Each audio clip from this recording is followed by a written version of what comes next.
Welcome to Psychos and Sociopaths. Today we're going to go over Rodney Alcala. Yeah, Calla, potato, yeah. Basically, he is known as the dating game killer, only because he was on the dating game one time. And we'll get to that later in the show. But we're filming this on St. Patty's Day, so that's the reason why we have the Guinness today. So if we get a little slur and eye gouging to looking at the walls more than we were looking at each other and talking about this stuff, we apologize. Well, that's only because he's a lightweight. I am a lightweight. I'm surprised. I'm surprised I haven't had the urge to use the restroom right now, because it goes through me really fast. I don't drink beer only because it messes with my system so fast. I don't know why beer works faster on me. Right. But if I drink whiskey, I'm good.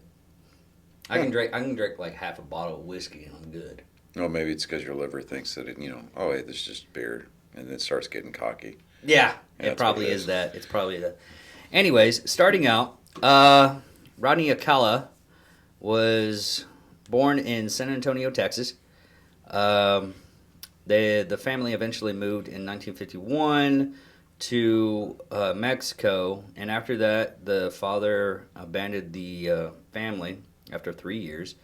When Rodney was 11 years old, mother moved the family back to Los Angeles, and in 1961, Rodney ended up joining the Army and served as a clerk, but afterwards, apparently during this time frame, what most psychologists believe is throughout his entire life, he was stopping these urges to murder and do horrible things to people. Yeah, he was diagnosed with antisocial personality disorder. Yeah, but eventually, through the therapist and everything, he became... they diagnosed him narcissistic personality disorder, borderline personal disorder, and malignant narcissism with psychopathy. Yeah, psychopathy and sexual sadism comorbidities.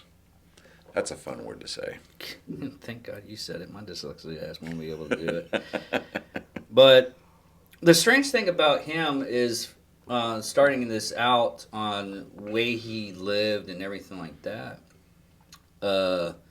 we can't do what we did with Ted Bundy because we believe Ted Bundy needed therapy. On this one, though, he had therapy. Yeah, he had therapy, and I love how I get text messages. Oh, and it's from our friends at Black Rifle Coffee announcing merch madness. See what that play on words? It was great. Yeah. And this is we're not sponsored by Black Rifle, but buy 2 bags of coffee, get a free merch product. Buy 2 merch products, and you get a free bag of coffee free. So hey, check out Black Rifle Coffee at brcc.com. Yeah, you're welcome. And to quote Matt Best, thank me for my service. I love that book. That was a good book, but his first criminal act, and I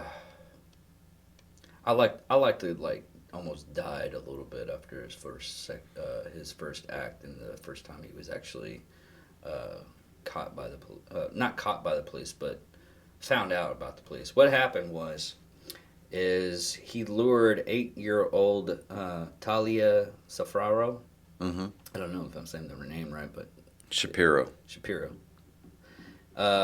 Into his Hollywood apartment, and what had happened is a concerned citizen followed him all the way to the apartments and called the cops after a while, and the cops came in, and all that stuff happened.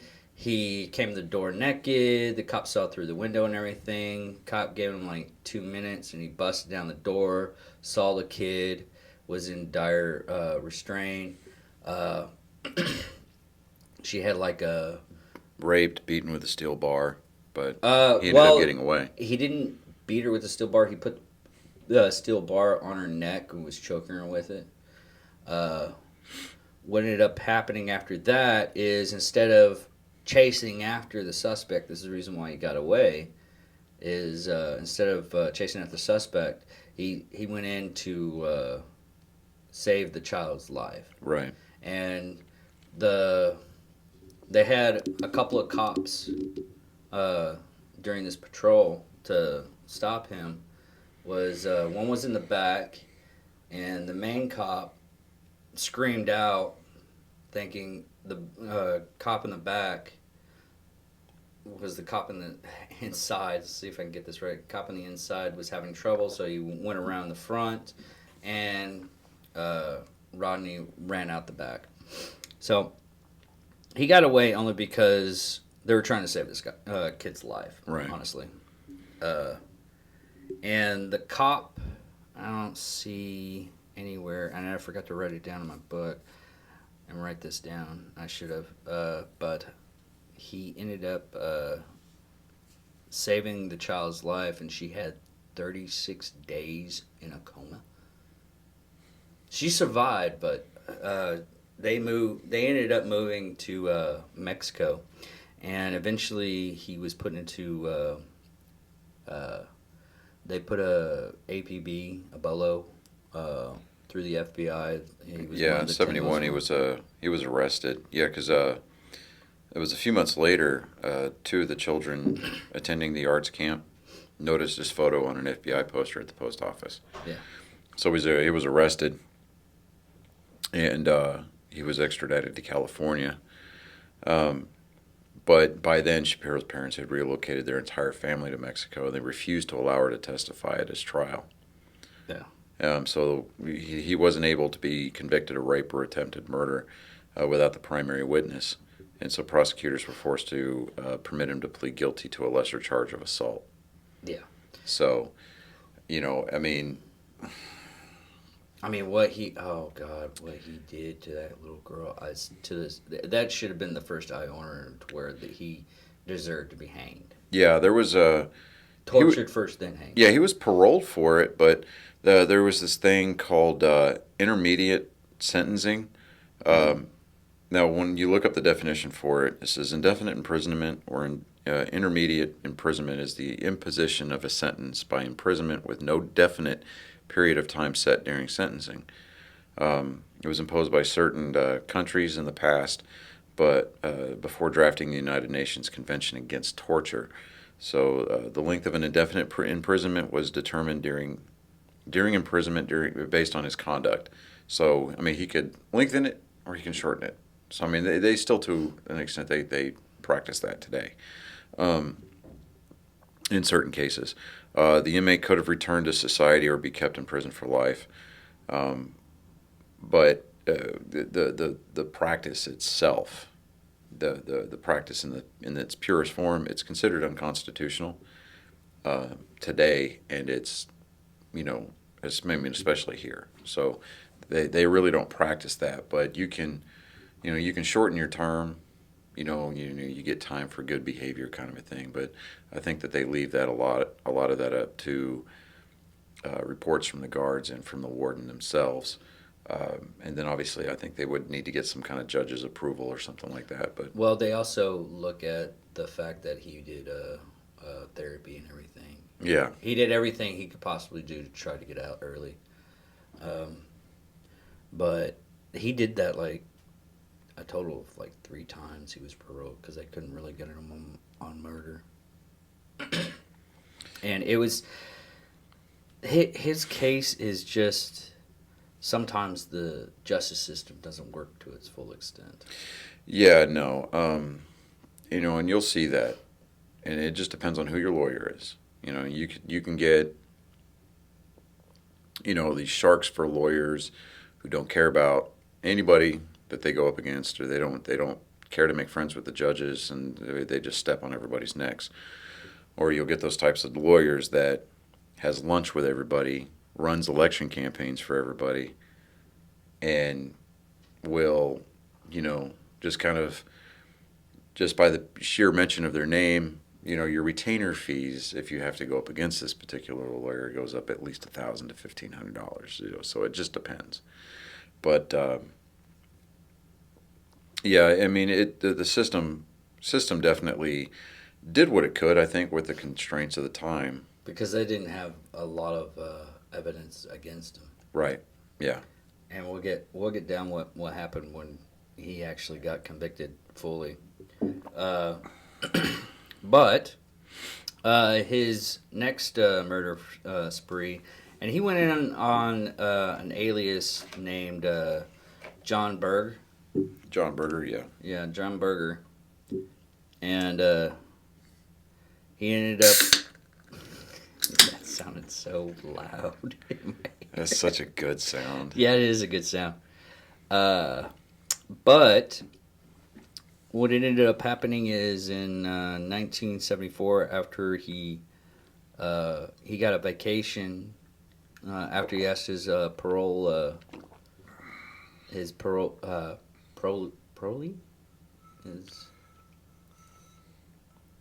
parole officer. There we go. See, the alcohol's already hitting me. Fuck.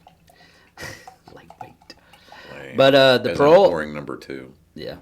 Parole officer ended up giving him an estate to take a vacation. He went to New York. And he ended up murdering I had it here in a second.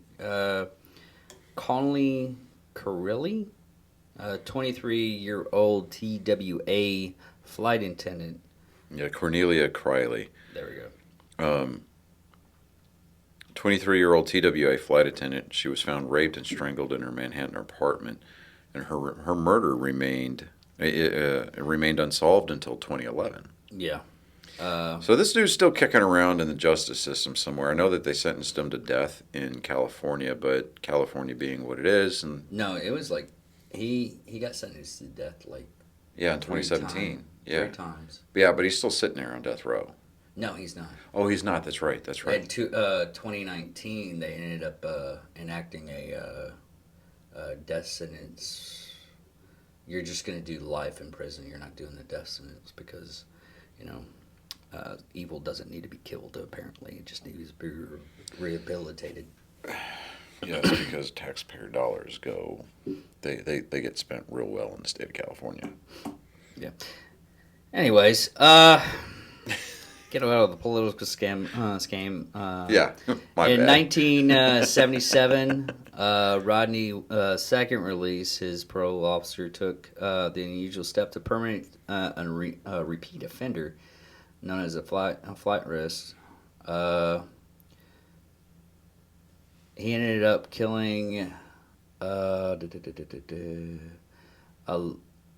Ellen Jane Hoover, 23. Yeah. And the only reason why she was really in the paper a lot is because her father was a Hollywood nightclub owner called Ciro's. Yeah, Ciro's. Ciro's. And she was the goddaughter of Dean Martin and Sammy Davis Jr. So, yeah. So he started, killing people is one thing. Raping kids is one thing. But, he kind of fucked up. He started dicking around with the Rat Pack. I'm surprised he's still alive because most of those Rat Packs were friends with the mob. Yeah, whether it was by choice or not. Yeah. But, her remains were found buried on the grounds of the Rockefeller estate in Westchester County. So, that's high profile enough as it is.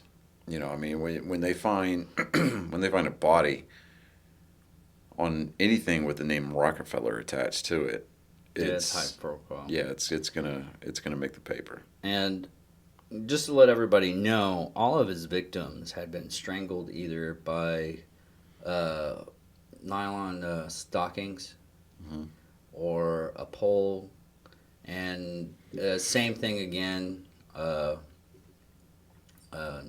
don't know why they have to bite the nipples and breasts, leaving teeth marks and everything. This is like the third case to where the guy ended up biting and chomping down on the breast. We can get into all kinds of philosophical stuff on that, but still, I don't know. I can't fathom just doing that to the point where you're ripping off the nipple and everything. I think that through the application of brute force on such a sensitive area, it gives them sort of that dominance. Well, I know like African tribes that are warlords, they take off breasts because they can't feed their child with their breast. Yeah, they'll do all kinds of genital mutilations and stuff like that. But, I mean that I think that might be something. That's more of a control dominance. Control, but more lens towards the genocidal side of it. Where if I know that we're getting off into the weeds here for a second, but like with the warlords and the things that happen to the women over in Africa and some of these other third world countries, when they do genital mutilation like that and they cut the breasts off of the women, that's one, so they can't feed their kids. Two, it's more of a they do that to a certain section of their society, whether it be females of an opposing tribe or a religion or something like that. And that is, I think they're doing it through the guise of, well, if sex is no longer enjoyable, then it is going to dissuade the women of that demographic from breeding. And so they're trying to basically just kind of stop further generations from being made, kind of a thing. I know that sounds like like I'm talking out of my ass, but to me that makes sense. Yeah.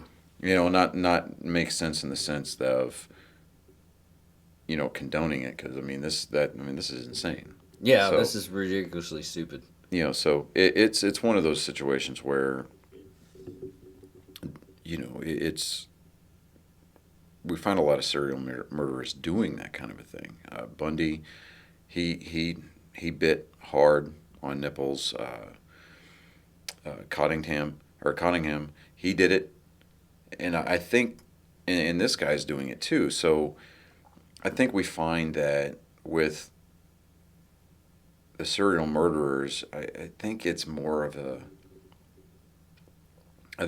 sense of empowerment kind of a thing, and it's not like they all get together and they have Illuminati meetings and talk about different what are we going to do here. I think it's more of a universal thing, because you see it happen a lot, whether it be through genocidal terroristic tactics or through commonalities between different serial murderers. None of these people know each other.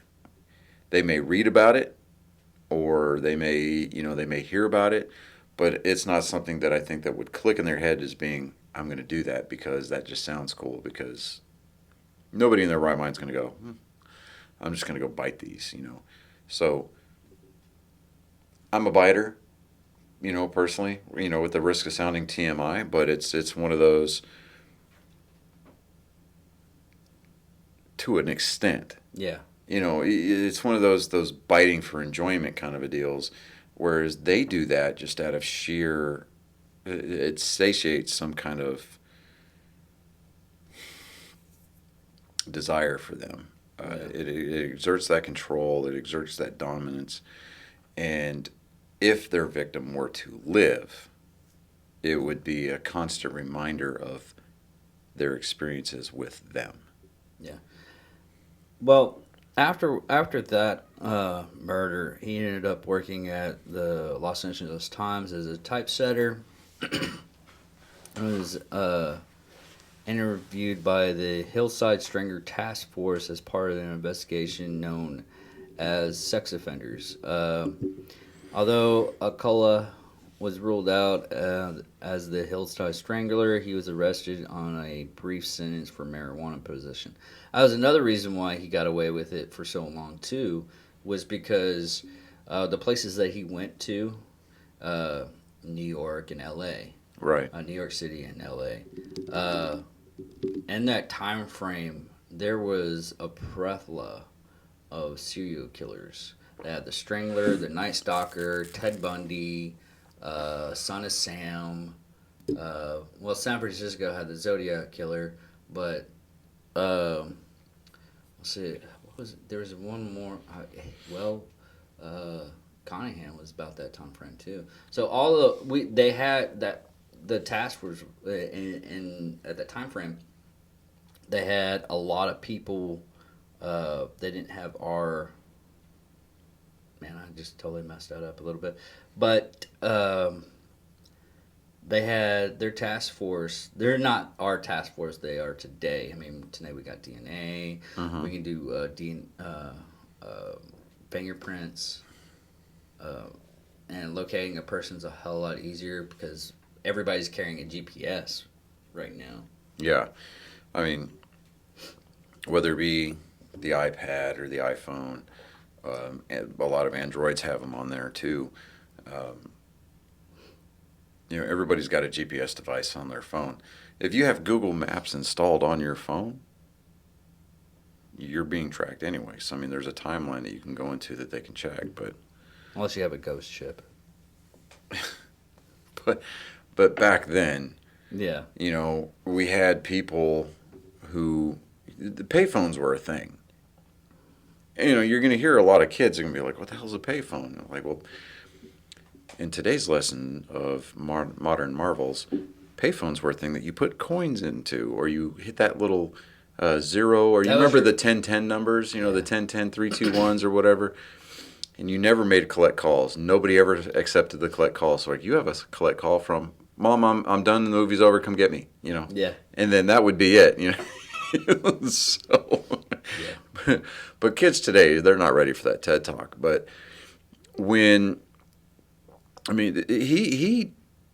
this guy was slick. I mean, he took on a lot of different professions, a lot of different, you'd almost say kind of different personas. Well, the main thing he wanted to be was a photographer, and that's how he got a lot of his victims. Right, and so he convinced hundreds of men and women, young men and women. It was teenage girls and boys to take photos and everything new. That was the thing about working at the Los Angeles Times. They didn't have the feeling of the people that were like pedophiles and everything back then. And he would show his coworkers the photos of nude little girls and everything, and nobody rose the eyebrow or anything, going, "Oh, maybe we should not do that here at work." I mean, it was the 70s, right? So one of his coworkers. She said, "I thought it was weird, but I was young. I didn't know anything." When I asked why he took the photos, he said their moms asked him to. Because she specifically remembered that the girls were naked in the photos. He said he was a professional, so in my mind I was being a model for him, said a woman who allowed Alcala to photograph her in 1979. The portfolio also included spread after spread of naked teenage boys.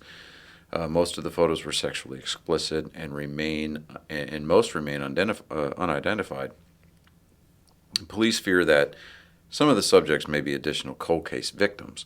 In '79, according to their trial testimony, Alcala, he would knock out a lot of their victims, and he raped a 15-year-old Monique Hoyt while she was posing for photographs.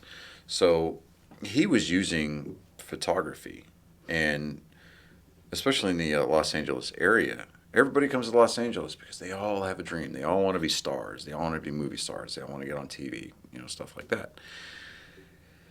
And so you're going to get a lot of these kids who, especially back in the 70s, when everybody was rebelling against their parents, and Mom and Dad, you guys suck, you're squares. And, does anybody say square anymore? But anyway, they were hopping on buses, and it's so stereotypical, which is why you hear that situation, that particular scenario played out a lot, especially in a lot of the mainstream music. You hop on a bus, and they get it. Guns N' Roses, Welcome to the Jungle. I mean, the video even depicts this girl getting off of the bus in L.A. And I mean, L.A. is just. I'm not saying it's a horrible town. So what are you talking about? Let me finish. So it's not. I'm not saying that it's a horrible town. I mean, I used to say that Tennessee is a great place to live if it wasn't for the government there. It's got, given the opportunity, you're going to run into a very good, group of people that you're just going to immediately click with. They're going to immediately start looking out for you, and in a good way, because they genuinely care. So humanity still exists in some of these cesspools that we have out there, places like Chicago and New York City and Los Angeles and San Francisco, hardly, oddly enough. But when you get all these, it was what's the term? It was a target-rich environment for him. He had all of these, he could sit there and basically pick the cream of the crop. These teenage boys, teenage girls that were running away from home to pursue a dream, to disappear, drop off the grid, so to speak, and go to L.A. to try to make a name for themselves, either through a pseudonym or under their given name. They were stepping off the bus, and they had no clue. And he's preying upon these people. So, and I'm surprised that we don't have more serial murderers in the California area. I know that we've got a lot of them, but specifically around the more urban areas like Los Angeles and San Diego and San Francisco.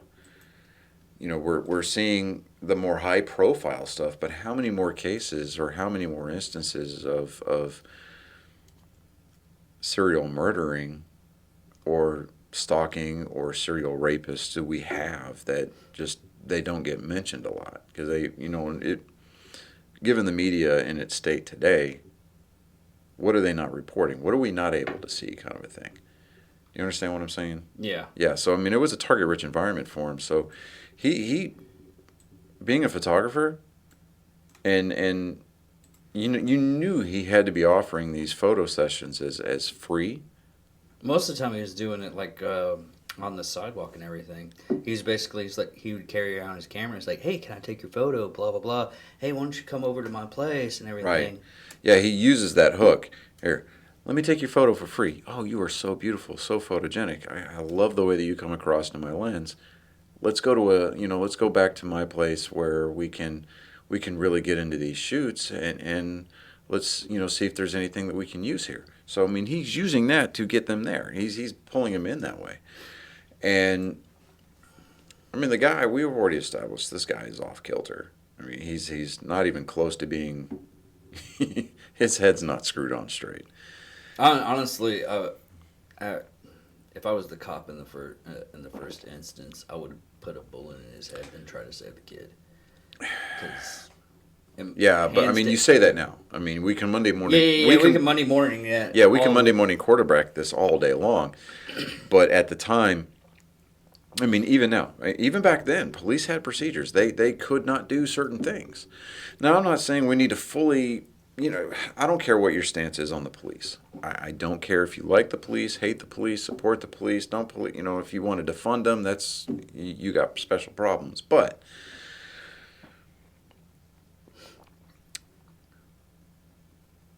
police have to have protocols and procedures in place for a reason. Yeah. We're not the Wild West anymore. I know that that's the West Coast and it's the left coast. You call it whatever you want. California being the land of fruit and nuts. I don't care. Law enforcement has protocols put in place for a reason. And we can say, well, in that first instance where he was basically caught red-handed, why couldn't they have used that? Well, the laws, the government at the time. What was it? Ronald Reagan said, the scariest words in the English language is hi, I'm from the government and I'm here to help. The legal process in this country is horrendous. You can argue that it's not what you know or who you know, it's how much money you've got and who you can hire, or just the inefficiencies of government itself. We can get into a whole other argument. We could do an entire podcast on libertarian type views, liberal versus conservative. We can do a whole series on that based on what we see here with these serial murderers. I mean, they're getting incarcerated, they're getting arrested, and they're serving time on lesser charges. They're just getting them off the street, really. Yeah, they're just getting them off the street. It's treating it like they're treating them like it's a revolving door. Like, here, let's get you off the street for a little bit. We're gonna hit you with this assault charge, or we're gonna hit you with marijuana possession, and in the time that they're out there committing these acts, these rape, murder, and it's mind blowing that we don't have the resources, that our law enforcement does not have the resources in order to find these people in a more efficient manner. Now, I know that a lot of it is going to be, well, we're going to get into the big brother arguments or whatever. All that aside, when we're talking about massive loss of life at the hands of a single person, I mean, I know it's not our place as humans or as mortals to judge where a person's going to spend their eternity, but the people that we've profiled or that we've featured in the series up to this point, I mean, at least the last three, counting him, more likely they're going to spend some time in hell. Yeah. I mean, they're going to get real comfortable with the thermostat being pretty high. So, but I think that, I mean, we could talk about how they're not right in the head, but at the same time, they almost kind of have this genius level problem solving skill about them. Most of them actually do. Yeah. So I mean, it's he most of his stuff, with the exception of the things that he did in New York. I mean, he just went from one coast to the other, but then he went back. So, I mean, most of his murders were in California, in the Los Angeles area, and I think a lot of it was with him. He was, because he'd already been diagnosed as a narcissist, so it was all about him. What could you do for me? And look at me, I'm the victim. You're the aggressor. But the fact that he was using photography to kind of fuel that fix that he needed, I don't want this to come out wrong, but you could almost say that it's almost admirable that he was able to allocate his internal resources and figure out a way to get that fix. I mean, he would still kill and rape, don't get me wrong, but he was using photography. It was underage photography. A lot of it was nude, and that's morally reprehensible to me. I mean, it's one of those that's just a whole lot of no. Well, most of the photos he actually sent to New York, to a lot of pornographic magazines at the time. Right. To make a quick couple of bucks. Right.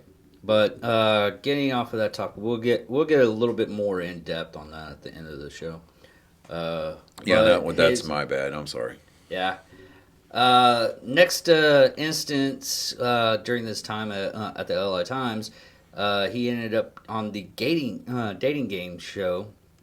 At the time was you have 3 male contestants and a female contestant asking questions to the male contestants, bachelor number 1, bachelor number 2, bachelor number 3. Now we just have the bachelor or the bachelorette.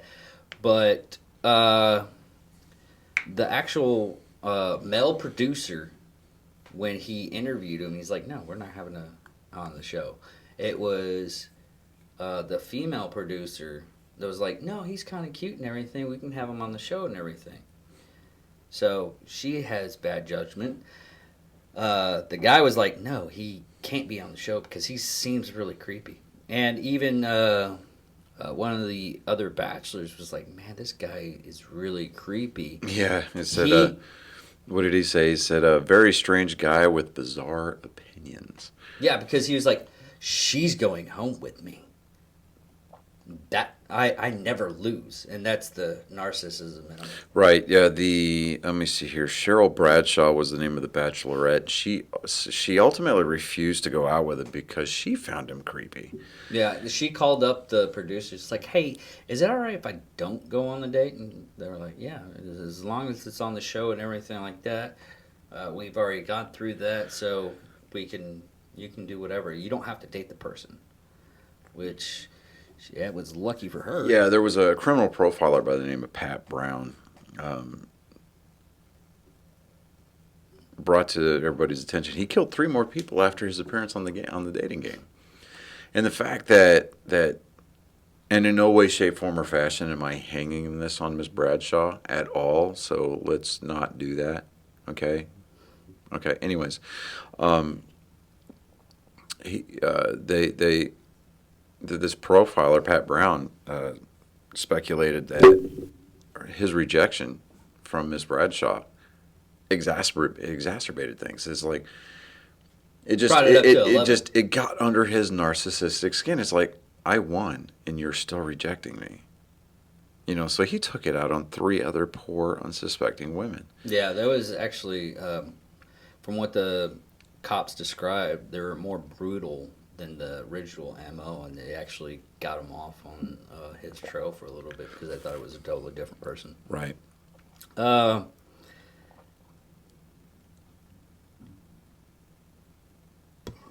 Sorry. And it was his actual full-blown arrest, where he's actually off the board, so to speak, and sentenced to death, was actually a murder of Ram Samso. And, sorry. Yeah, 12 years old, from Huntington Beach. She disappeared between the beach and her ballet class on June 20th of 79. They found her body 12 days later in the foothills around Los Angeles. Her friends told the police that a stranger had approached them on the beach asking to take their pictures. And then the detective circulated a sketch of the photographer, and Alcala's parole officer recognized him during a search of his mother's house in Monterey Park. They found a rental receipt for a storage locker in Seattle, and that's where they found this 12-year-old girl's earrings. So, actually, that's where they found all the evidence they needed to sentence him to death. Right. Because he had like thousands of photos, keepsake jewelry from other victims. Right. He had everything you could possibly do. And it wasn't until later down the road when they can do DNA testing and everything to where, I mean, this guy was on death row. He got sentenced to death row like 3 times. Yeah, and see, this is when you start seeing a lot of these, things that were emblematic of that era. Everybody's into the hypnosis, and everybody's into. Was that 70s or was that 60s? I think it started like in the 60s. Well, it started in the 60s. Really, kind of came into full swing in the 70s. Everybody's into like the alternative medicines. I mean, they're into it still today, but. Police were still using. I mean, they were starting to get into that whole. Hey, we're going to use hypnosis, but and this is where it kind of becomes part of this. Is he was arrested in '79, held without bail. In 1980, he was tried and convicted and sentenced to death for Samso's murder. But they overturned the conviction or the verdict with the California Supreme Court. Because jurors had been improperly informed of his prior sex crimes. So I'm like, what does that have to do with anything? Yeah. But in '86, after a second trial, that was identical.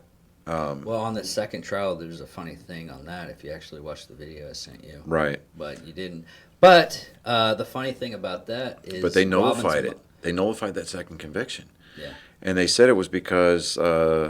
The witness was not allowed to support Alcala's contention that the park ranger who found Samso's body had been hypnotized by police investigators. So, okay, yeah. Yeah, so he's using he's using the system against itself a little bit. The dude's screwed. You know, he already knows he's either going to get gas, a needle, or he's going to get the chair. So I mean, he knows he's done. Okay, but I think at this point, once you're inside the system and you know that, okay, here's my fate, he really kind of enters himself into a no lose situation. You know, he's like, what have I got to lose? I've got absolutely nothing to lose. I've got everything, you know, and nothing to gain. He's just in it. He's the spoiler. So, and I know that you say that, you know, you don't really get into sports a whole lot, but we're talking about, like, okay, you got teams that are in playoff contention, and they're playing teams with losing records. These teams with losing records will come in, play their asses off, and upset these playoff contending teams and ruin their season and postseason in a lot of cases for them. You know, so I mean, they'll play it, and it just prolongs the agony. So I mean, what he's doing is, with that second conviction that he had nullified by the California Supreme Court, he's using the system against itself, and he's further victimizing these families. He's still got the death row after that, though. Well, Yeah. what was really funny on that second court date to get him up on the death row, Robin's mother literally was going in there. She had a gun. She was ready to shoot the guy. And at this time frame, the people were like, how did she get a gun in the courtroom? Did someone help her? It's like, at that time, they didn't have metal detectors really weren't a thing, Yeah. And basically, she was going in there, and she was going to kill him. The only thing that staved her hand was the fact that she had a premonition or, you know, gift of God, basically. Yeah. And she had a vision of her daughter saying, no, this isn't the way. But she didn't. She ended up dying in 2019 without the gratification of him dying, because in 2019, California repealed the death penalty. Way to go, California. And basically, they have life imprisonment. But he can't get out of jail, even if he was out of jail in Los Angeles, because there is the one that we described. I lost her. The one with Ellen Hover. Mm-hmm. He was convicted of murdering her because they found DNA. Yeah.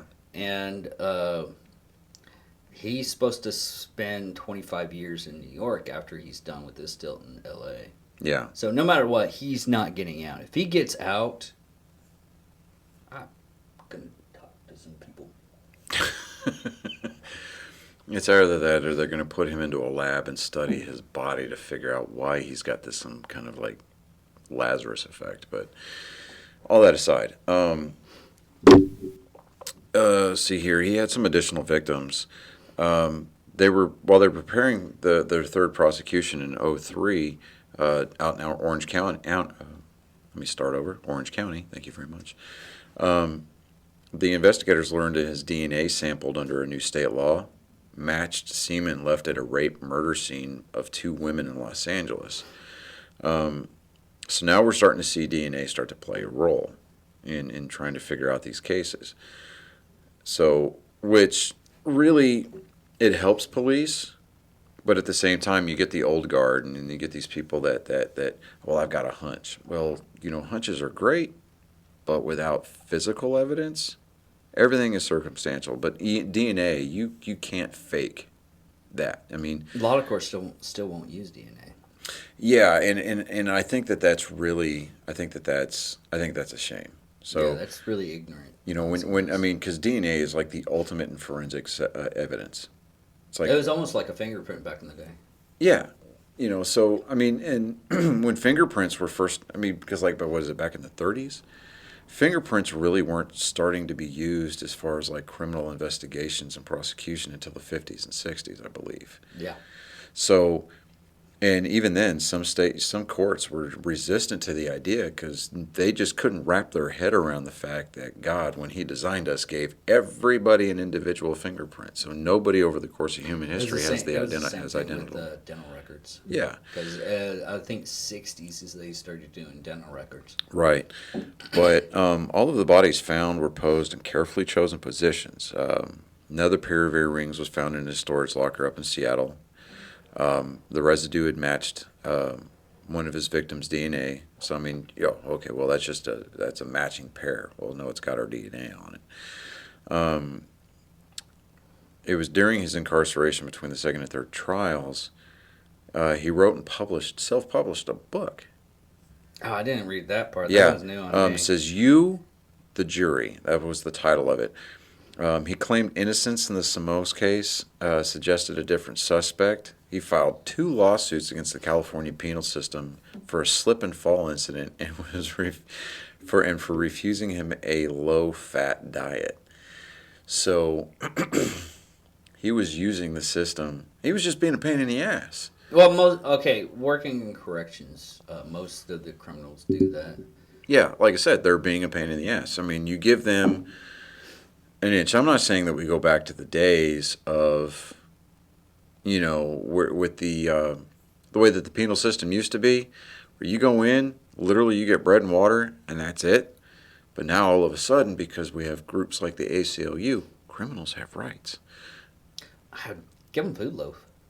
Well, you know what a food loaf is, right? No, what is that? Food loaf is basically, it's whatever their meal was that they missed in a brick.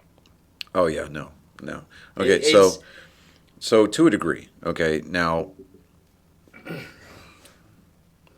again, we're going to get off in the weeds for just a second, but we're going to rein it back in. But the way I think that the justice system these days works, it's,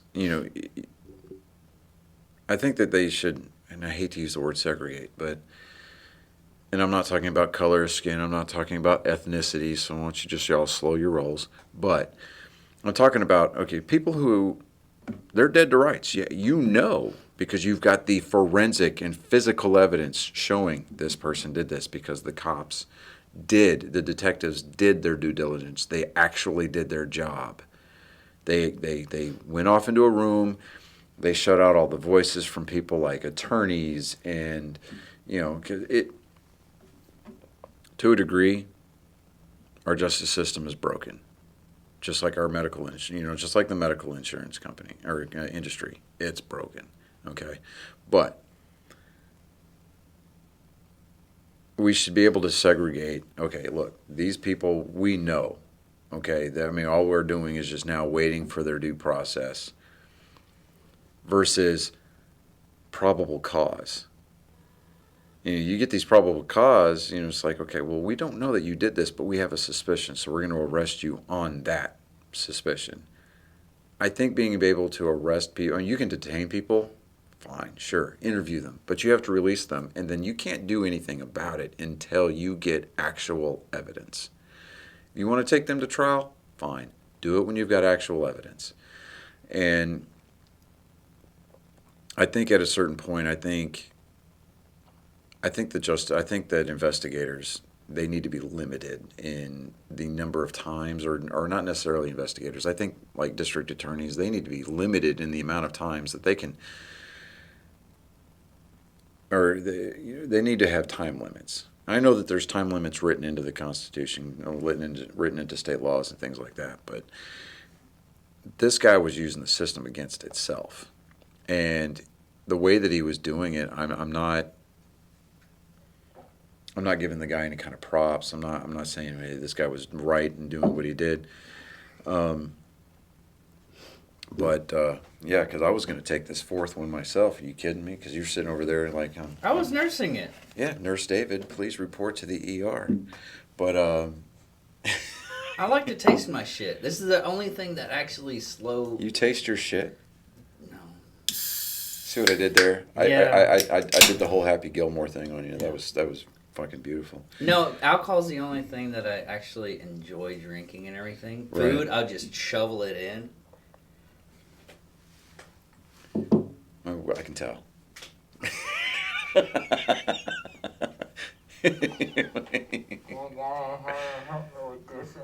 Oh my God, I'm gonna have to edit that out. No, you're not. You're gonna keep it. No, I'm gonna keep it. But This guy, he even acted as his attorney on that third trial.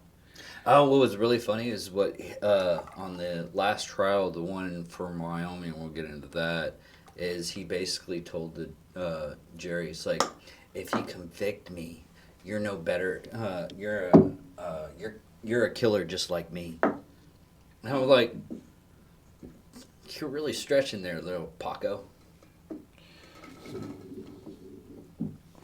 So, but going into the Wyoming case. In September 2016, Alcala was charged with the murder of 28-year-old Christina Thorne, who had disappeared in 1977. In 2013, the Reveille recognition her as a subject of one of Rodney's photos made public by Huntington Beach PD and NYPD. Her body was found in Sweetwater County, Wyoming in 1982, but was not identified until 2015 through DNA supplied by Thornton's relatives, matching tissue samples from her remain. And he did take photos of her, and she was, at the time, pregnant, 6 months pregnant, and they found her and the child's skeleton remains out in the Wyoming, Sweetwater County. So, yeah, that was the last conviction. He was 73 years old, too ill to make the journey from California to Wyoming to stand trial on new charges. So he's still... Yeah, so, this timeline... It's so messed up because they kept on finding new evidence. Yeah. It's... Hands down, it's good for the family to have that kind of release of knowing what happened to that person. Because no one in their right mind is going to go out. It's like, my child just went away and she doesn't want to talk. Okay. There's some parents that are pieces of shit like that. But if my daughter or any other friend of mine's kid goes missing, I'm searching. Yeah. Constantly. He's just got these. Let's see here, this timeline. Let's see here. Let's run down some of these names. Tali Shapiro, Cornelia Criley. They've got one just listed as Julia J. Ellen Hoover, Antoinette Whitaker, Jill Barcombe, Georgia Wixted, Pamela Jean Lamson, Christine Ruth Thornton, Joyce Gaunt. Let me see here. Contestant in 78 on the dating game. Charlotte Lamb, Jill Paterno. I'm just going to say Paterno. Robin Samson. Let's see here.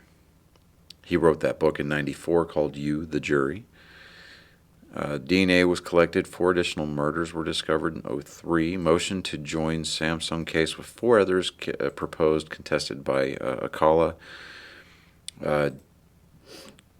Case join granted by the Supreme Court in California. Conviction number 3, sentenced to death for murders of Samson, Paterno, Lamb, Wixted, and Barcombe.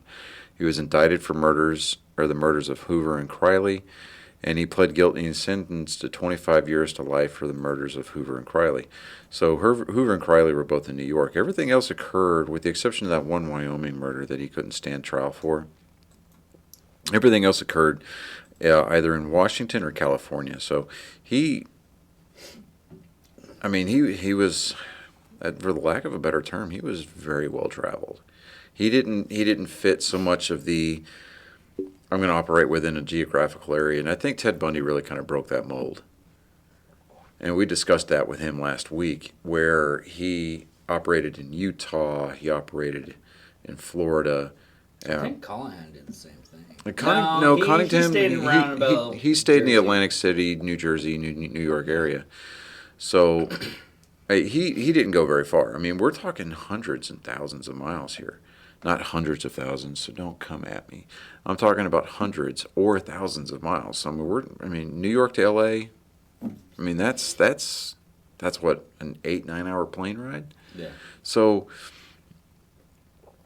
and that's without a layover. So I mean, he got around, and not. I think that's another reason why it took so long to catch him, is because Right. he'd kill in one state and kill in another. Right. That was there's another serial killer we'll go over down the line, is they go out trips and they kill and they come back and they go out to another state, and a lot of cops will tell you and police don't do this fucking shit, because I'll say something and I'll end up finding out someone did what I said, and it freaks me out.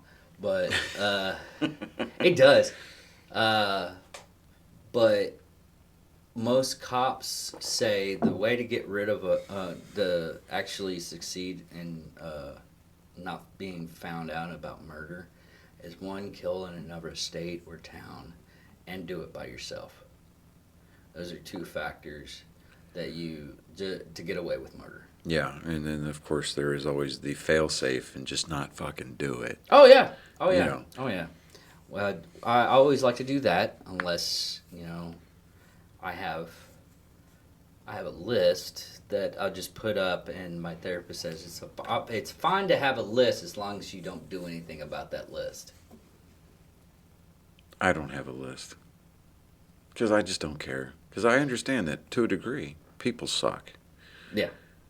You find those individuals, those other fellow human beings that you identify with, that you click with, and you hang out with them. That's all there is to it. Yeah.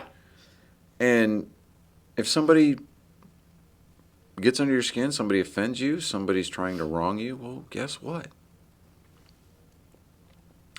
They can go. I don't want to be excessive here. Well, after 5 minutes, we can say what the fuck we want.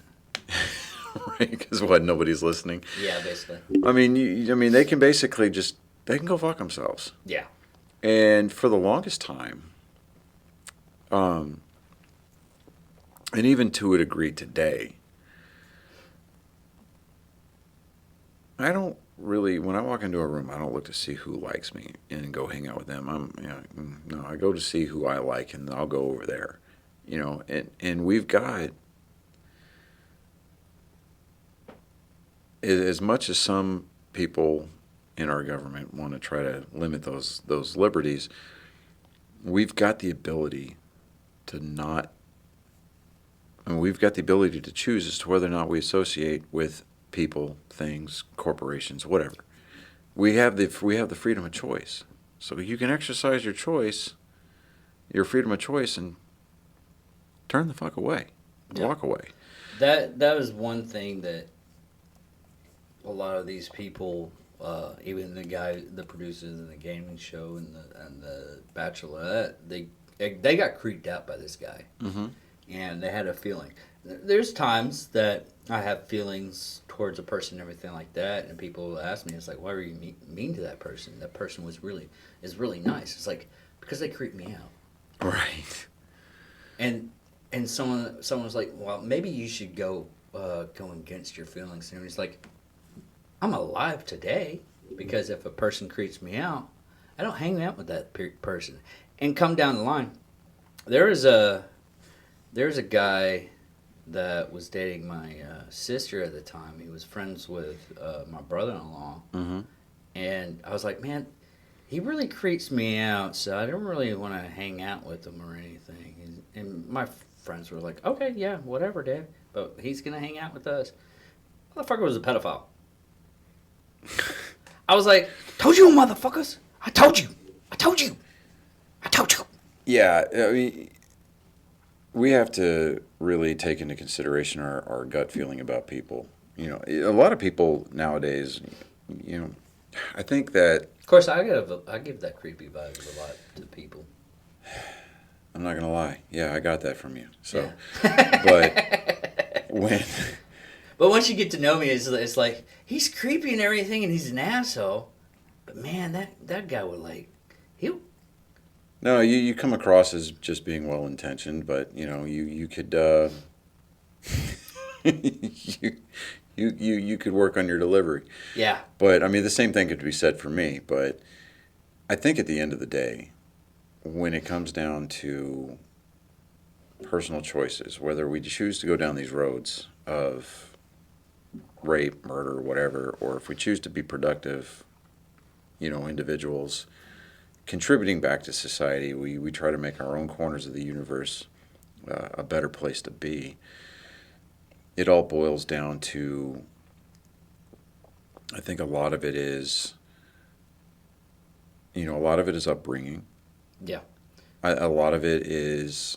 Because my granny would kick my ass if I was disrespectful to people. Well, we'll get a lot of blowback from this, but I think that a lot of the problems that we have with society today it could all be traced back to the breakdown of the family unit. You can even see, like in mainstream media, with the sitcoms, the dad is usually a bumbling idiot. The mom's always the mainstay. And I'm not trying to say that's nowadays. Well, even going back as far as like the 80s and the 70s, the late 70s, but and I'm not trying to get off on some kind of like anti-feminist kick, so don't misconstrue what I'm trying to say here. But I think that a lot of the issues that these serial murderers and these serial rapists have is that when they're growing up, they have that lack of a father figure, or they have that overbearing, abusive male presence in their life, whether it be multiple. Right. Well, usually Conningham was like the one that he had he had a regular life and everything like that. So you really can't. It's one of those things that. But there's something that you can always you can trace it back to something. There's a root cause for everything, and I'm not willing to just say that it's a chemical imbalance. And I'm not trying to. Don't get me wrong. I'm not Tom Cruise. I'm not anti-medication. I'm not Scientology. I'm not, none of that. But I do think that chemical imbalances are a thing. However, I don't think that they're as big of an issue or as big of a contributing factor as people just want to chalk it up to. And I think that a lot of the reasons why we do that, we over-medicate our kids. We over-medicate ourselves. And I think a lot of that is because we're lazy and we refuse to accept responsibility. We want gratification like that. Yeah, I have this saying that I use every once in a while that, especially when I'm talking about God, I do my Bible devotions and things like that. So I know, he reads the Bible and he uses the F word. I know, right? Anyways. That's the reason why I don't go to church. Well, I believe in God and everything, and I read the Bible and everything, but I just don't do churches because I don't like that feeling. I'll go to a church for like their charity events and everything like that, right, because it's part of society and I want to help out, but it's that whole factor of having a full glass and I still want to do the good thing. Right, and that's a discussion that we could write in it. We could have an entire series based off of that alone, and that might not be a bad idea. We can invite like maybe a pastor or two to come in and we could talk about that. But actually, I can get. Oh, there's a few. There's plenty in this town. Anyways, so back to what I was trying to say is that I think a lot of it is, we're lazy as a society, and as a species, we're lazy. We're always looking for that instant gratification. But like honestly, I don't think it's a new thing. I've always, it's that whole thing of looking to the past to finding out what's going on now, and a lot of things is the turn of the century. You have more documentation of it happening and everything, but it's happening. Winston Churchill said that those who do not learn from history are doomed to repeat it. So, yeah, but I think, sorry. Back to, no, you're fine. But back to what I was trying to say earlier before I got all off into the weeds, is that, saying that I like to use a lot, because we were talking about instant gratification. God loves his crock pot. He's not so much of an Instapot or a microwave kind of a guy. Because we're always talking about wanting results now. I mean, as a society, we're very results oriented. we're not so much, we're more focused on the results and not so much on the process. So we need to analyze the process. We need to figure out how we got there. Because you remember when we were in school, our teachers were always griping at us to show our work. And kids that would always use the calculators, don't get me wrong, I was one of them, that, we'd always bitch and complain. We're like, oh, God, I don't want to show my work. And it's not that we didn't want to show our work, it's just that we couldn't. We didn't want to show how we got there. All we cared about was that we got there. What's really sad is I couldn't. I could show my work if I wanted to, but I did all the stuff in my head. Yeah, so I mean, it's it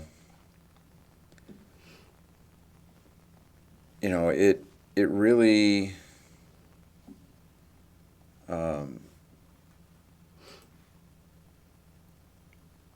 really kind of makes you sit back and kind of really appreciate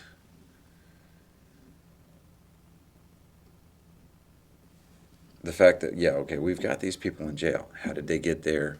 But, we really want to analyze, how did they get to this place in their life? Honestly, I just read the Joker comic, and there is a phrase in there where Jim Gordon was talking to an older, when he was in Chicago. You just read the comic. But anyways, what he said was, have you ever met evil? And if you ever meet evil, shoot it straight in the head. Right. Well, and throughout the first of this comic, Jim Gordon thought it was like, oh, the evil of, of society and everything like that. No, he was talking about like someone like the Joker, who was pure sociopath. Yeah, unadulterated evil. And going on this, I honestly, and I hate to say this, and it just seems like I'm small-minded, but a person like this is so evil, he needs to be put down.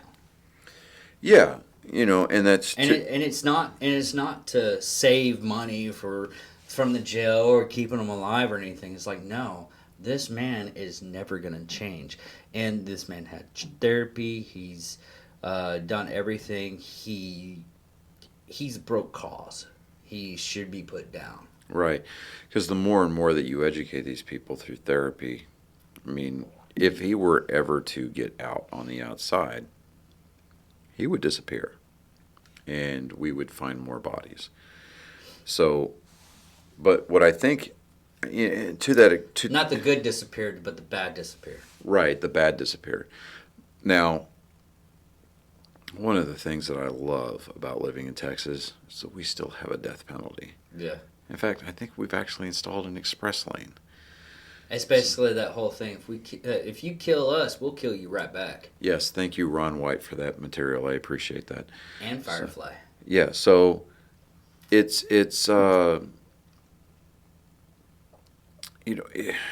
with capital punishment,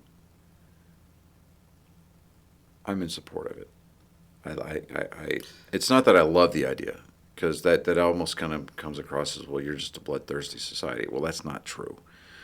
We would prefer not to see murder. We'd prefer not to see death. Hehowever, when you get individuals like this, you get individuals like, I don't even want to say Cunningham, because Cunningham, he's coming around, and that's all due to Jennifer Weiss. But when we're talking about people like Bundy, we're talking about people like Alcala, we know that they're not going to change, because this is who they are. Yeah. It's not so much us trying to send a message. It is us trying to remove that evil from the world. And the only thing that I would say, as far as the death penalty is concerned, is that before we institute it, we have all the facts. Yes. Because I'm with you on that one. Yeah. I want all the facts. I want to make sure this guy. I mean, you can come up and say it's like, oh, this person, he might not be that bad of a guy. He just made a couple of bad steps. There's people out there that just made a couple of bad steps, but there's people like this guy who's is the bad step. Yeah, I mean, he is the bad step. So the death penalty should be on the table for all 50 states. However, in order to get that death sentence, you have to have everything in place. All of the evidence, DNA, forensic, physical. I mean, you have to have all of it.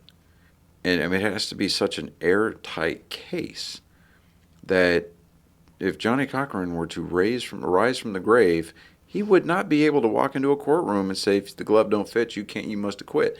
No, we got this guy dead to rights. We've got police reports from officers that responded to a call that stated, yeah, I saw this 8-year-old girl, beaten or raped, and then he got away and he somehow got off. And it's like, we need to refine the legal system. And the legal system, just like anything else, I mean, especially when you're talking about things like government. Hey, can you talk to yourself real quick? Do the whole spill, because I gotta use the restroom. Oh, yeah, sure. Yeah. Okay, fine. I mean, anyways, my bladder's like... Yeah, not a problem. I'll just look at the camera.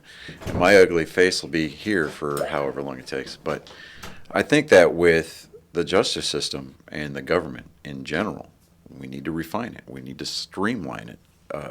The problem with anything, the larger that it gets, you're going to start running into problems with bureaucracy, red tape, and you're going to find that the more complicated the plumbing it is, the easier it is to stop up the drain. So we can get into this huge, long, drawn-out political debate of small government versus large government. But I think at the end of the day, when it comes to the death penalty, when it comes to corporal punishment, it needs to remain a viable option. Regardless as to your personal beliefs as to whether or not we should kill somebody for the things that they've done, we're almost at the point in our society and in the course of our history where we really need to take things back to a more simpler point of view. If you're looking at trying to go for the death penalty, make sure all your ducks are in a row, present your case. And if it meets the criteria, it's not up for debate. If it meets the criteria and your evidence has been verified on multiple levels, it should almost be it should be an automatic. Like, okay, this qualifies for the death penalty. Then at that point, if it meets the criteria, a stringent criteria, you set that standard up here, and if the district attorney's office does their due diligence and they show beyond the shadow of any doubt, there is no doubt that the evidence points towards verified evidence. Let's be more specific. Verified evidence shows that this person is guilty of this, this, this, and this.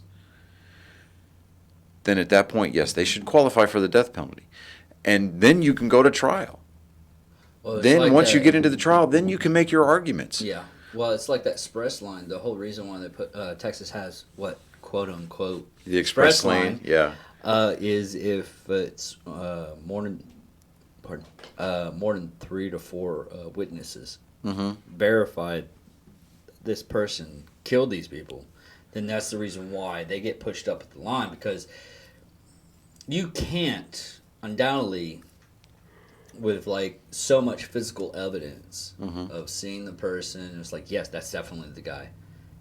And a lot of people argue, it's like, well, sometimes when you're either in combat or you're in a stressful situation like that, you don't remember a lot of stuff. It's like, yeah, but there's a lot of stuff that can be imprinted in your head for the rest of your life. Right. You're gonna have those experiences. They brand themselves like, okay, anybody who was alive during the Kennedy assassination, they will tell you exactly where they were when they heard the news.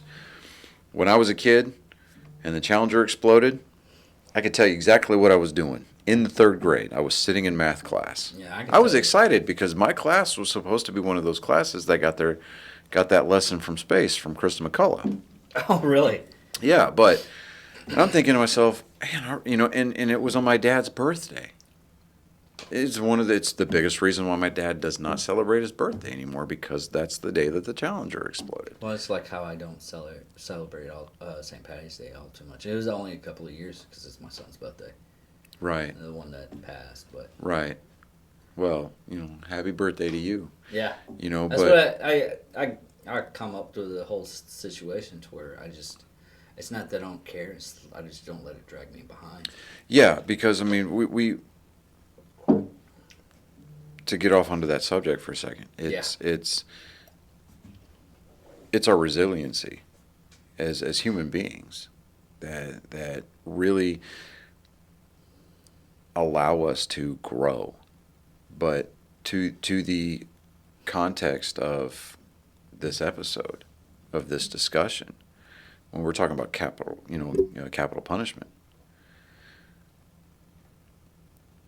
if you can unequivocally beyond and rule out reasonable doubt that this person is guilty. We've got their fingerprints, we've got their DNA, we've got photos, we've got eyewitness accounts, we've got GPS records now, whatever it is that you need to do to make sure that you can pin this person here. You can pre-qualify a case for the death penalty, and then you can move into the trial phase.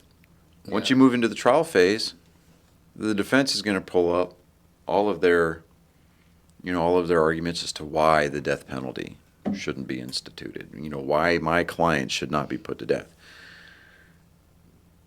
Do it that way. But I believe I'm a proponent of capital punishment. I really am. And it's not because I have some kind of bloodlust or anything like that, or I'm insensitive to my fellow man's needs.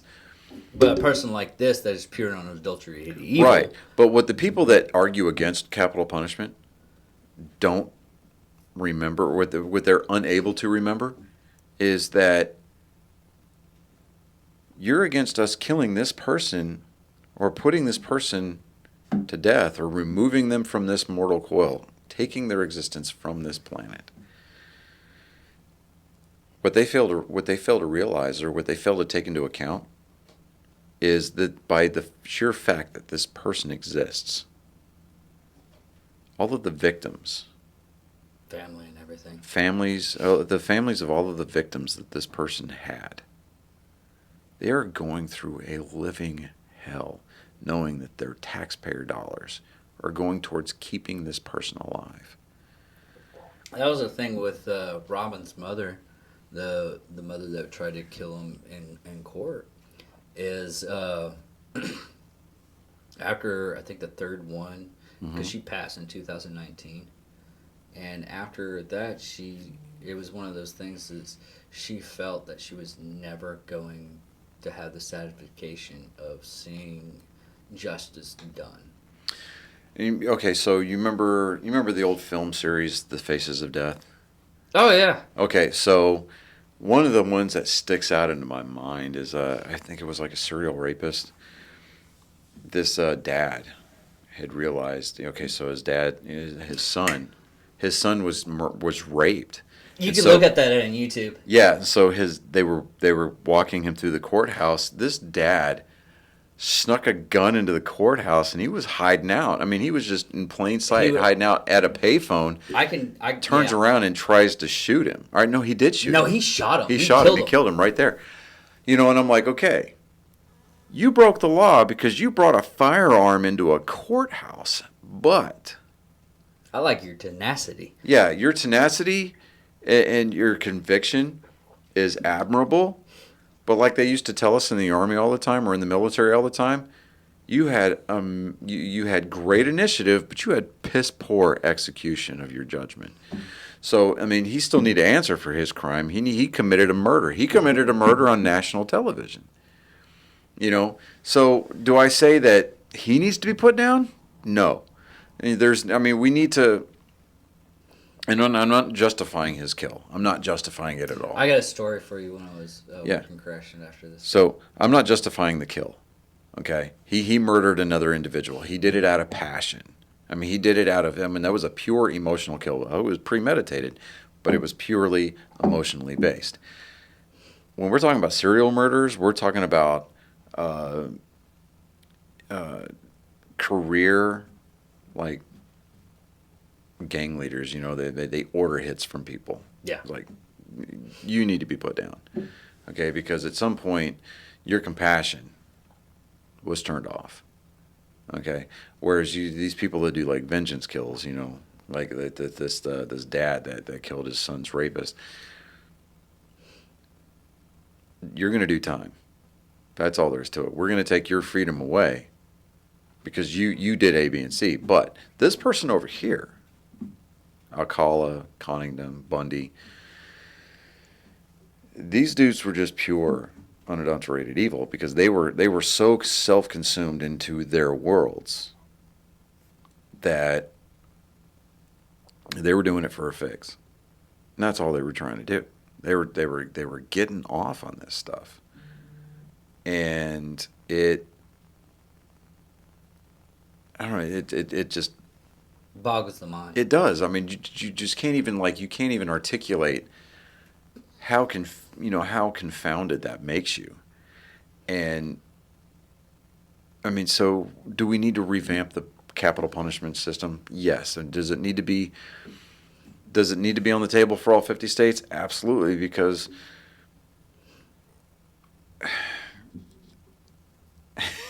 I mean, that opens up the argument, or opens up the door for all kinds of fringe arguments. So, but honestly, to that I point, think on something like that, yeah. I think it should just go into federal.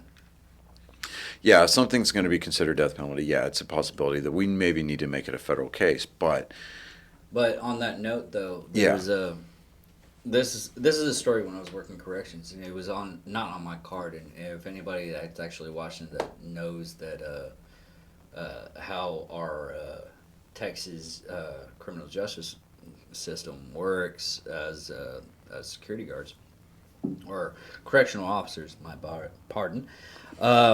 What happened was this guy, he would the story of this guy, he ended up going to jail on a traffic violation. Okay? Yeah. And then there's a guy in his jail cell that was talking about him being a pedophile and everything like that. Well, the guy that was just on there for basic ticket violation. Yeah. Killed the guy. In the jail cell. Well, he was at all red unit. What had happened is he was put in a cell with another pedophile, and the pedophile kept on talking about his all the kids that he molested and everything like that, and the guy ended up choking him out with a power cord. Right. And to this day, I'm like, okay, he was a bad guy, but I love his tenacity. I mean, he can't really get upset for taking out a pedophile. I hate pedophiles. Right. Pedophiles with a fucking vengeance. Yeah. I mean, like, I still want to do an island of pedophiles, and it's basically a hunting resort. Yeah. You want to kill a human? Well, I got the island for you. Luckily, nobody watches this far, so they're not even gonna get this instance. And if anybody does, they'll comment. It's like, what kind of fucking shit? Well, I'm drunk right now, so I'm buzzed, very buzzed. Yeah, this is a good idea. But anyways, our next serial killer is Charlize Theron's portrayal of Monster in the movie Monster, and it's I sent you this so you could actually say her name, because my dyslexia and my little buzzness is, I got Alan Cole Lee, and I can't pronounce her last name. It's like Walrus Nose.